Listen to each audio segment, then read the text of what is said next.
হরে কৃষ্ণ। একাদশীতে হাতে থাকা সামান্য কিছু উপকরণ দিয়ে এই রেসিপিটা বানিয়ে সবাইকে চমকে দেন। আর হ্যাঁ, অবশ্যই প্রথমে ভগবানকে নিবেদন করবেন।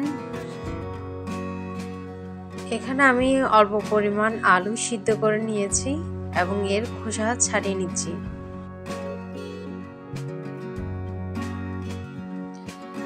এখন এগুলোকে আমি ভালো করে ম্যাশ করে নেব, হাতে বা অন্য কিছুর সাহায্যে ভালো করে এগুলো ম্যাশ করে নেব। আমার ম্যাশ করা শেষ।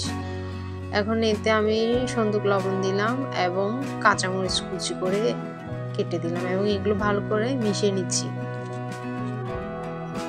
লবণ স্বাদ অনুযায়ী আর কাঁচামরিচ আপনারা যেভাবে খেতে পছন্দ করেন কম বেশি সেভাবে দেবেন। এখন এগুলো আমি ভালো করে মিশিয়ে নিচ্ছি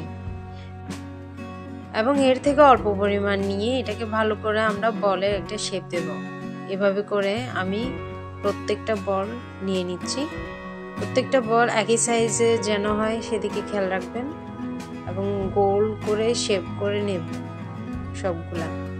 আমার এখানে সবগুলা গোল শেপ দেওয়া শেষ। এখন আমি চুলায় হাঁড়ি বসালাম এবং এতে সানফ্লাওয়ার অয়েল দিলাম, একটু বেশি পরিমাণে এতে দিতে হবে। যখন তেল গরম হবে তখন আমরা এতে 4-5টা করে বল ছেড়ে দেব। সঙ্গে সঙ্গে নাড়াতে যাবেন না, নাহলে বলগুলো ভেঙে যাবে।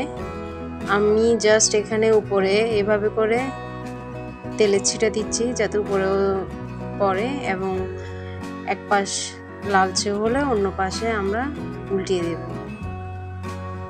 এবং এটাও কিছুক্ষণের জন্য রাখবো এবং এটাও লাল হলে এরপর আমরা উল্টিয়ে পাল্টিয়ে যখন কালারটা চেঞ্জ এভাবে গোল্ডেন কালার হলো তখন আমরা এগুলো নামিয়ে ফেলবো।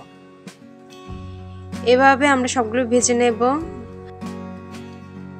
এখন এগুলো এভাবেও সার্ভ করা যাবে, তবে আপনারা যদি আরও কেএফসি স্টাইলে দিতে চান তাহলে স্টিক দোকানে পাওয়া যায়, ওগুলো দিতে পারেন। আর নাহলে আমার মতো বেতের কাঠি কেটে এভাবে করে জাস্ট সাবধানে আমরা এগুলো ঢুকিয়ে দেব। এভাবে করে আমি সবগুলা গেঁথে নিচ্ছি। একাদশীতে এই রেসিপিটা সসের সাথে আর না হলে চাটনির সাথে ভগবানকে নিবেদন করতে পারেন। আমি একাদশী চাটনির রেসিপি ডেসক্রিপশনে দিয়ে দেব, চাইলে সেখান থেকে দেখে নিতে পারেন। আর আমাকে সাবস্ক্রাইব করতে ভুলবেন না। ধন্যবাদ।